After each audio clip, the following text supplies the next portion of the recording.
മനോഹരം, കൊത്തിവെച്ച വെണ്ണക്കൽ ശില്പം പോലെ. ആര്? അയലത്തെ ആ സുന്ദരി. നീ അവളെ അനന്തതയുടെ അജ്ഞാത നീലിമയിൽ ഒഴുകി വരുന്ന ഒരു അപ്സരസായി കണ്ടോ? കണ്ടു. എന്റെ അമ്മേ, നീലനിഷീദിനിയിൽ താമരപ്പൊയ്കയിൽ നീന്തി തുടിക്കുന്ന ഒരു അരയന്നമായി കണ്ടോ? കണ്ടു. നീ മറ്റൊരരയന്നമായി നീലത്തടാകത്തിൽ നീന്തി തുടിക്കുമ്പോൾ ദേഹപ്പൂക്കളുമായി കാത്തു നിന്നപ്പോൾ ഒരു സ്വപ്ന സുന്ദരിയെപ്പോൾ അവൾ വരുന്നത് നീ കണ്ടോ?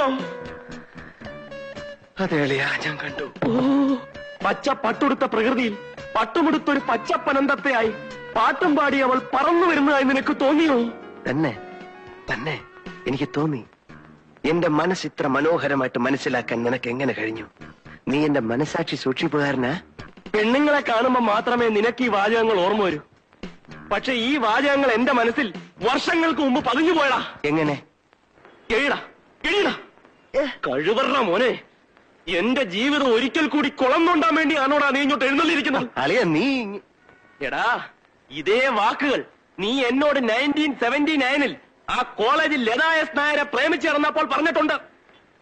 നിന്റെ ആത്മാർത്ഥ പ്രേമത്തിൽ വിശ്വസിച്ച ഞാൻ അന്ന് നീ തന്നെ എടുത്ത് അവൾക്ക് കൊടുത്തപ്പോൾ, അവളത് പ്രിൻസിപ്പലിനോട് കംപ്ലൈന്റ് ചെയ്തപ്പോൾ, പ്രിൻസിപ്പൽ നിന്നെ വിളിച്ച് ക്വസ്റ്റ്യൻ ചെയ്തപ്പോൾ നിനക്കൊന്നും അറിഞ്ഞൂടാന്ന് പറഞ്ഞു.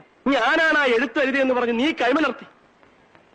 എന്നെ സസ്പെൻഡ് ചെയ്ത് പുറത്താക്കിയപ്പോൾ മുങ്ങിയ നീ പിന്നീട് 1989-ൽ ബാംഗ്ലൂരാണ് പൊങ്ങുന്നത്. അതൊക്കെ പണ്ട്. എടാ, ഒരു പോലീസ് ഇൻസ്പെക്ടർ ആയപ്പോഴെങ്കിലും നീ ഒന്ന് നന്നാവുമെന്ന് ഞാൻ വിചാരിച്ചു. എനിക്ക് തെറ്റിപ്പോയടാ. മാനവും മര്യാദയായിട്ട് ജീവിക്കുക. വേണമെങ്കിൽ നിന്റെ കാല് പിടിക്കാം. എന്റെ ജോലി ഇല്ലാതാക്കരുത്. അളിയൻ, ഞാൻ പറയുന്നത്. നീ ഒരു പുല്ലും പറയണ്ട. കള്ളനെ പിടിച്ചില്ലെങ്കിലും വേണ്ടിയില്ല, ഇനി മേലാലി ഇൻവെസ്റ്റിഗേഷൻ റൂമിൽ പ്രേമം മിണ്ടിപ്പോയാൽ എന്റെ അമ്മയാണ് നിന്നെയും കൊല്ലും, ഞാനും ചാവും.